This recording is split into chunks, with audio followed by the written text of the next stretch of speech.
In this video, we will learn how to add WhatsApp chat button in a WordPress website. So let's start. For that, we need to install a plugin. The plugins, I will hit the add plugin.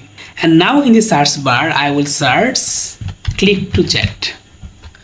When you type click to chat in the search bar, you can see there are so many plugins here to add a WhatsApp chat button in a WordPress website. Now we will use the first one, click to chat by Holy Things. Okay, I will install it. Okay, now activate it. Okay, now we are in our plugins page. Here you can see click to chat plugins. I will hit the settings, and in the settings, first step is to insert your WhatsApp number here and pre-filled message. In the pre-filled message, you can type a question here that your users or clients may ask about your product or service. I have added here, hi, I want to talk about web design. So you can make it whatever you want, but keep in mind that it should be something that your users or clients may ask to know. And make sure this message should be user friendly, that your users may ask about your product or services.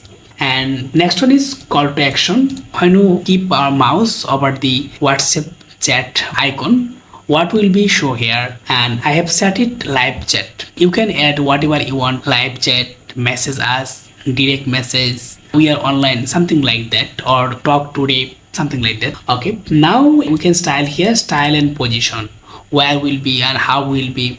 It will be a green square icon or something like that, but I prefer green square icon. Okay, and you can control here where to show it, at the bottom part or at the top part, at the left or right. I want it at the left part.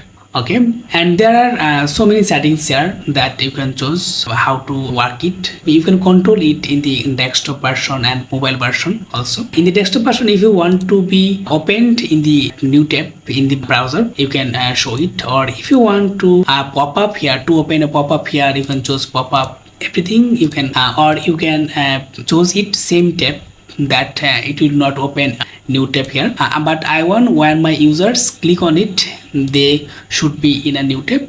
Okay, and I will save it. And there are so many settings that you can set and customize your WhatsApp chat button, and I am going to save the changes here. Now I will reload my website here. Now you can see at the left bottom part there is a WhatsApp button here, chat button here. When I keep my mouse here, and there is a text pop up, live chat, and you can customize it like direct chat, talk today, something like that. When I click on it, it will open in the new tab, and here you can see the pre-filled message that I put in the plugin settings, and definitely you can customize it what you want. That's all the video. If you like this video, please consider subscribing and liking. See you in the next video. Thanks for watching.